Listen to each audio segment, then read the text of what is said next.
ñoom ci côté l'opposition bi tamit 16 mois yi dañuy jàpp ni tar na loolu ci côté askan wi naam plan de redressement indi ngeen ko fii gis nañu APR na mu faxasee redressement bi tegee ko boor jàpp ni amul dara loo xamante ni lu mu mën a solutionner la vu situation bi fu mu toll nii par rapport ak boo natteeg ñoom bi ñuy door a yegg si tey ci nguur gi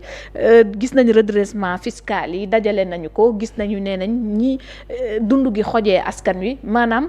mbir yi foo ko natt weesu na ko loolu itam ban tontu nga ciy indi su fekkee ñoom toog nañ fi fukki at ak ñaar ñu ñëw gis ni tey seen 16 mois yi dafa wex xatt ci kanamu askan wi. mais fukki at ak ñaar yooyu kan moo ko dirigé woon du Macky Sall. bien sûr ak njabootam. L'argent du contribuable. waaw non dama ne dinaa ci ñëw de. di nga doyal tey de dama la fukki fan at ak ñaar la ñu jël dajale jox leen mbënd mi wax nga ko léegi 766 milliards fu mu dugg xamal ni réew moom mbënd dootu fa am ci àdduna 766 milliards de francs CFA nga ne def nga ko ci mbënd mi am nga génn yow ñoom ñooy génn naan mbënd mi nii mbënd mi naa ñii duñu rus nawet wi seen nawet la waaw ndax da ngeen ne woon bee du seen nawet non duñu sax rus kooku mooy benn fukki at ak ñaar yooyu man du ma bëgg di sawar di wax ci ñoom parce que ñun dañu war a wax sur l'essentiel li nga xam moom la ñuy proposer mais n'empêche du moment où laal nga ma ci dama lay wax Macky Sall jox nañ ko un budget cumulé de 51 000 milliards ni ko doxalal 51 000 milliards de nos francs CFA ni ko doxalal Macky Sall boobu moom mooy yóbbu endettement au Sénégal plus de 23 000 milliards nit boobu ba tey moom moo fekk chômage au Sénégal en 2012 10,2 ci fukki at ak ñaar mu yóbbu ko 20,3 ba pare ñu noté ñu 25 pays les plus pauvres les plus endettés les plus corrompus même réew boobu ba tey moom moo yóbbu sunu PIB 119%. réew mu sérieux di jël ay dettes contractées au nom de l'État sans passer par le comité national des dettes de la dette publique loolu gàcce la loolu mooy caché dëggantaan une dette indice de la corruption 118 milliards de nos francs CFA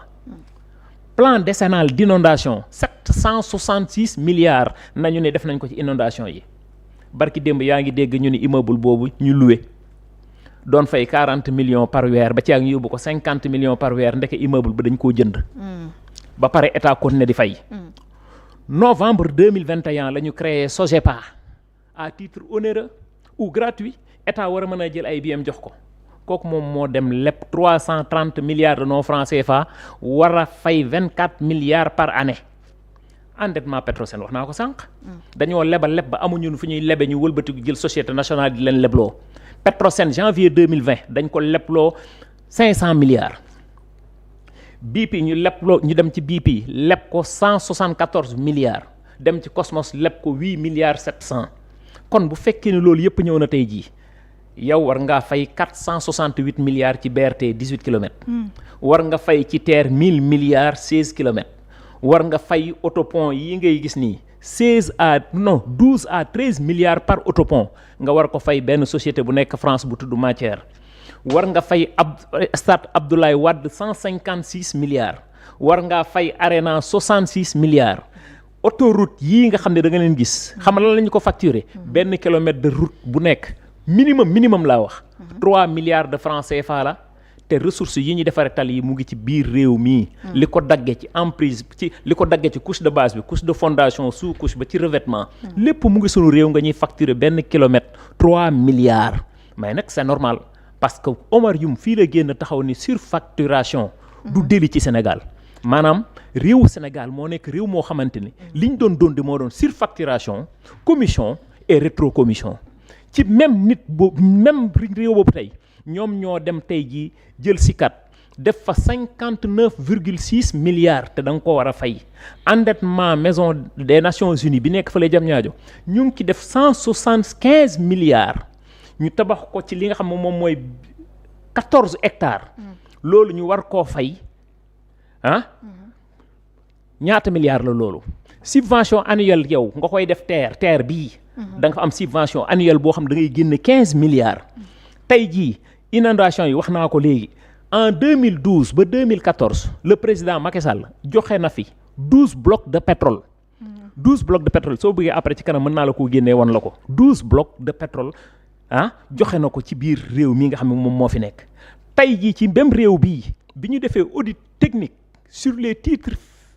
miniers il y a plus de 513 titres miniers actifs 94% de ces titres miniers maanaam 412 sur les 513 titres miniers ne sont pas en conformité avec l'administration minière. fii la ñu gis Macky Sall boobu moom moo jël titre foncier 34 19 ak titre foncier 428 muy 100 mètres carrés gële muy 11 774 mètres carrés jaay ko ñii biñ ñëwee ci lañ ko jëlaat xam nga kañ lañ ko jaay bi nga xamante ne des na 4 jours pour l'élection à hauteur de 8 milliards kon bu fekkee ni loolu am na tey jii ñu xam ne tey am na ñoo xamante ni dégg nañ fi mbir armement 45 milliards yoo xam ne def nañ ko ci armement ci ministère de l'environnement et non ministère des forces armées. Aïssata Tall Sall étant ministre des affaires étrangères wër àdduna ni Sénégal am nay forces occultes des djihadistes et des terroristes xanaa ñooñu dañ fay nekkatul ba tas ba def réew mi doom kon liñ doon wax yëpp dara amu ci tey bu ñu demee kon ba nga xam ni ñoom ci seen nguur ba tey détecté nañu 1169 fonctionnaires fictifs yoo xam ne mu ngi doon coûter état bu Sénégal plus de 5400 milliards par année l'affaire ArcelorMittal fii la ñu fekk barki démb jóge ba 2500 milliards ba 70 milliards tey 2019 ba 2022 exonération fiscale au Sénégal xam nga fan la tolloon 2232 milliards d'exonération fiscale réew moomu li nga fi lim yëpp réew moomu limal nii yëpp laa wax genn wàll gi yëpp lu ñu investir la non dafa ndànk rek may ma rek dama ni la soit yu noppi soit yoo xam ne ñu koy yeggali dama ne investissement la yàlla moo la tiim mais yow xam nga ni réew mii defuñu fi 766 milliards ci inondation boobu rek laa lay jàppal muy benn yeneen yi ci des yëpp nag laa la wax c'est des investissements yoo xam ne yow da nga koy fay benn te investissement yooyu c'est pas productif muy benn xam nga sooy fay dafay fekk nga am loo fayee lii nga fi lim baaxul. non dama ne. du ay investissement man boo ma toggalee ceeb boo ma waree toggal benn boolub ceeb à 10 000 francs wala à 7 000 francs nga ñëw facturer ma ko 150 000 francs ça veut dire que problème la ñooñu nekkoon ci nguur gi tey ji dama leen di nommer maître Youm avocat ñëw taxaw ni surfacturation du délit Sénégal loolu da ngay am looy rus am looy jomb boo amal benn once ci looy rus looy jomb looy ragal loolu warul nekk sax sa kaddu ci réew mel ni réew Sénégal surfacturation du délit loolu lañ doon dundee ci dëkk bi parce que ñoom nu ñu koy justifier boo leen déggee danaan surfacturation yi li ko laaj mooy investissement bi lañu surfacturation boo ko déggee mooy lan lu war a jar lu jar 100 francs nga dem jaayee ko nga dem facturer ko état nga facturer ko 1000 francs non bu dee 100 francs nga facturer ko 1000 francs loolu mooy dëgg parce que yow mënoo comprendre yow lii defar tali yépp nekk Sénégal c'est pas pour faire de la publicité ay Aliou Sow ay Baratal ay ñeneen ak ñi nekk fii ay Areski ñi fi nekk nii ñëpp tey ji boo leen joxoon tey tali duñ la ko facturer benn kilomètre 3 milliards xalaatuñ ko parce que te tey ji fii ba Dajaria Sierra Leone sous région bi yépp ñoom ñooy defar foofu tali kon nous n'avons pas un problème de ressources humaines kon tey ji bu ñu wëlbatiku lii yëpp tey ma la limal tey muy des surcoûts ba pare wëlbatiku yow nga war koo fay te loolu nga ko war a fayee xam nga da ngaa war a liggéey zéro industrialisation je défie quiconque ñoom ñi fi nekk nii tey ji di wax nii en 12 ans zéro industrialisation dans ce pays tu ne détiens rien de ton économie économiquement téyewoo dara sa bopp dans le secteur minier 10% conseil d'administration yi sax doonoo fa woon toog te am nga ci 10% conseil d'administration yi doonuñu fa woon toog même réew boobu yow article 31 du code minier on te dit que bu fekkee ni article 31 bi dañ ko appliquer bépp société d'exploitation bu nekk ci réewu Sénégal bu ko neexee à titre onéreux dugg ci capital ba 25% plus les 10% ñaata la de 35%. su ko état mënul nu organiser secteur privé am jox leen ko mais kii jël avion wala dem ba France jàpp sa secteur privé di leen xas toog 4 ans ñeenti at. recevoir sa secteur privé du kooku moom mooy jox sa secteur privé liggéey te ñëpp xam nañ ni liggéey dëgg secteur privé bi moom moo ko yor wute naa ñi nga xam ni 16 mois lañ fi toog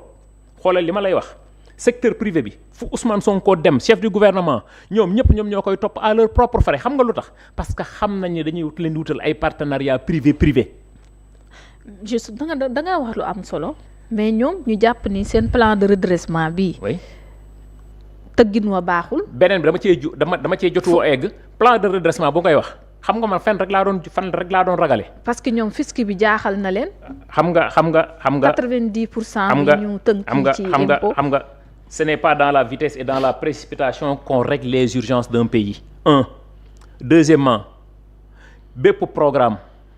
qui est basé sur la mendicité internationale est voué à l'échec. Nous n'avons pas besoin de mendier pour développer ce pays. moom gis nañ ko Turquie sax nee na ñaanuñu. mais non c'est contrat lañuy dama ni la c'est clair limpide gagnant. C'est clair limpide comme l'eau de roche parce que nous travaillons dans une maison de verre. ñun làqatuñu amul lu ñuy làq am na politiciens yu génnoon naan ñii dafa mel dañuy wut prix Nobel de la sincérité. Bien sûr nous n'allons pas mentir notre pays. Nous n'allons pas mentir au monde entier ni lii ou la nous allons leur dire la vérité mais suñu socle suñu fondement dañ koy tabax ci loo xamante ni fondement mucc ayib la keneen ku ñëw boo mën a yëkkati nga yëkkati. loolu moom mooy dëgg parce que yàlla moo bëgg dëgg ndax dëgg mooy yëkkati mooy mujj. léegi yow redressement économique boobu ngay wax. mais redressement économique bi dafa clair.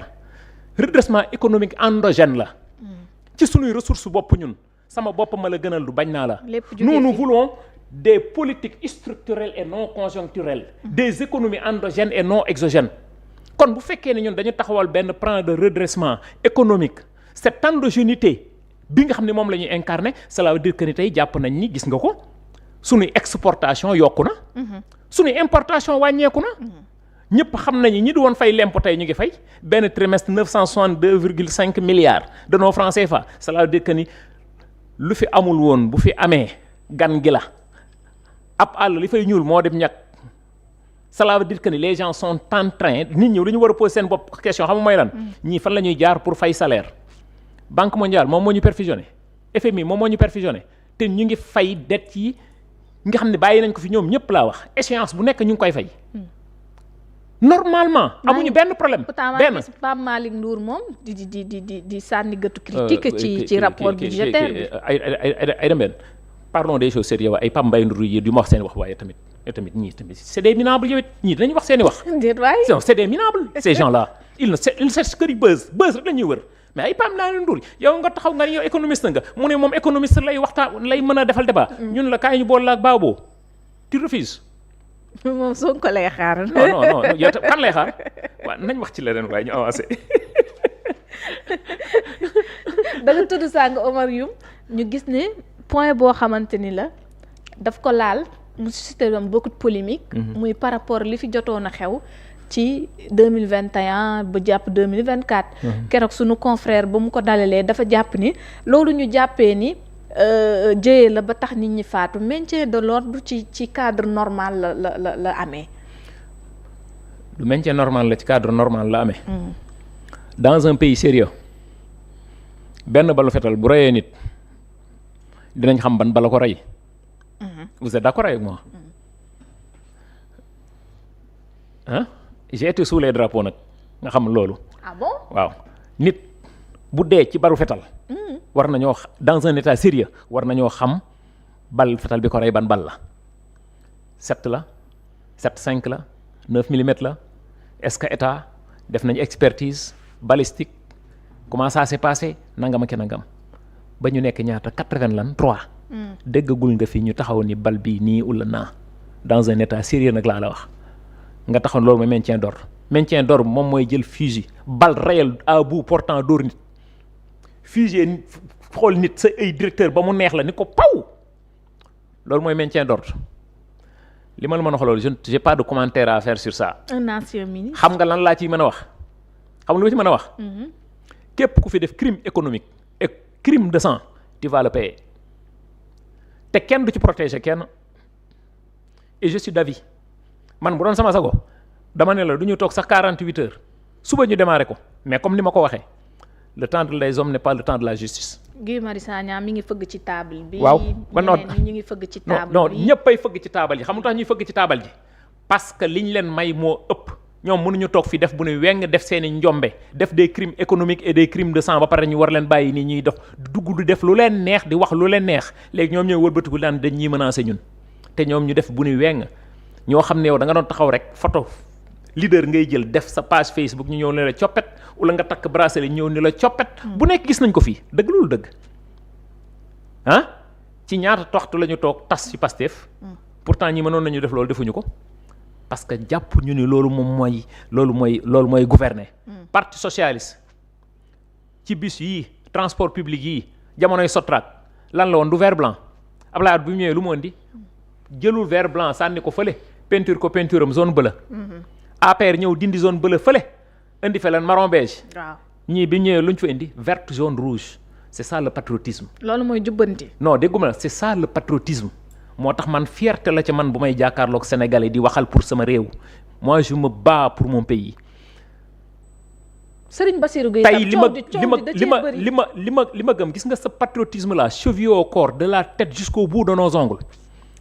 da nga koy jëmmal di ko xëyee di ko yendoo di ko fanaanoo loolu mooy tax nga bokk ci cette génération d'idées cette génération de rupture cette génération décomplexée.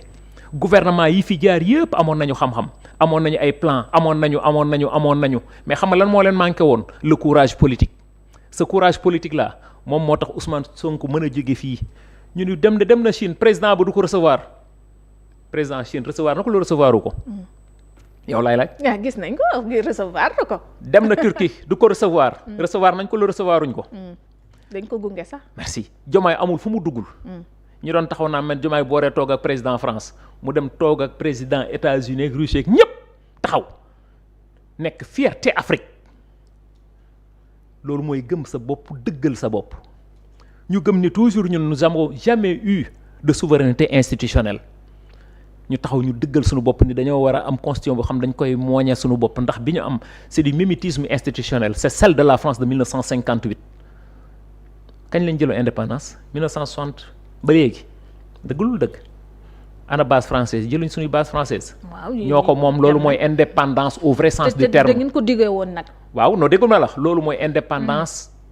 au vrai sens du terme jël ay boulevard yi nga doon tudde xonq nopp yi nga tudde ko ñu mel ni Mamadou Dia ñu xam ne ñooñu ku leen dégg nga dégg leen rek seen tur ñu nodd ko ñu wax la seen histoire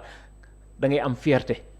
après tout ça gëm nga ni justice ñi fi ne dinañ fexe ba ñu rendre ko ci kanamu askan wi parce que am na ñu jàpp ni lu tax ñu bàyyi sëñ Bassirou Gueye mu génn lan moo waral ñu bàyyi Mame Mbaye Niang mi ngi ci biti coow li newaat kur ci boori justice dama ne la su doon sama sago ba la ñu génn plateau bii ñu tàmbali déclencher loolu laa wax mais dama ne le temps des hommes n'est pas le temps de la justice man mii yoruma calendrier justice am na ñeneen ñoo xam ne yoruñu ko vous êtes d'accord avec moi oui tey jii ñoom ñii ñëpp kenn kuñ ci épinglé ngoon xam nga kenn du taxaw tey jii kan moo ñemee taxaw ne ñun dañuy manipuler justice bi kenn du ko wax ñun sax au contraire dañoo am jàngat sax ni justice bi ni muy demee dafa yeex parce que ñëpp ñi nga xam dañ fay jaaroon dañ doon téye justice di ko régler seeni compte taxaw fii assemblée nationale ku fi wax dañ lay rey jatang la sànni la ci géej gi bal du tàkk sagar du xeeñ ci hémicycle biir hémicycle yooyu yëpp gis nañ ko fii soxna Aïda tey loolu yëpp tey jàll na yow ñu jox la réew moo xamante ni yow tu ne détiens rien de ton économie mais jàppal mbir képp ku fi def crime économique et crime de sang tu vas être traduit devant la justice donc et personne ne sera épargné nag di gaaw a yuuxu beeg yéex a yuuxu bee ci yam am na ñoo xam ne xam nga la may wax ji dañuy génn pour wax nga xam ne bu ñu leen coppet na ko waa ji waxoon bu ñu leen coppet ñu ne ni ñuy jóg di sonal gaa yi la mais c'est peine perdue ñii fi nekk ku leen mën a ñaanal leen ku leen mënta ñaanal nga noppi parce que seen réussite mooy réussite u sénégalais ak sénégalaises yi nekk di réew mi ak ñi nekk bitim réew te loolu moom mooy dëgg ci loolu tey bu ñu ko waxee tam dafa am lu am solo moom moo di li nga xamante ni moom moo di exploitation suñuy ressources da nga ma